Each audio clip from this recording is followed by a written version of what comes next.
আসসালামু আলাইকুম রহমতুল্লাহি ওবারাকাতু নাহমাদুহু ওয়া নুসাল্লি আলা রসুলিহিল করিম আম্মা বাআদ। আজকের আমি আপনাদের সম্মুখে বিশ্বনবী রহমাতুল্লিল আলামিনের একটি আশ্চর্যজনক ঘটনার কথা উল্লেখ করছি।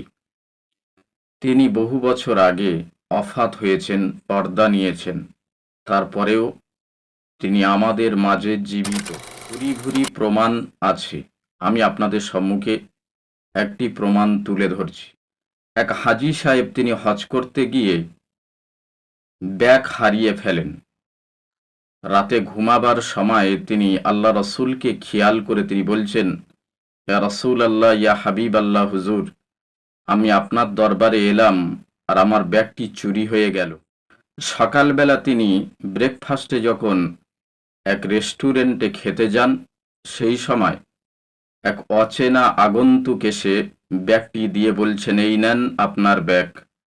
জোরে বলুন সুবহানাল্লাহ। থেকে বোঝা গেল তিনি জীবিতকালীন যেমন উম্মাদের খবর রাখতেন, তিনি মৃত্যুর পরেও উম্মাতের খবর রাখেন। আর কাল কিয়ামতের ময়দানেও তিনি উম্মাতকে ভুলবেন না। আল্লাহ পাক রব্বুল আলামিন আমাদের সকলকে সঠিক বোঝার তৌফিক ইনায়েত করুন।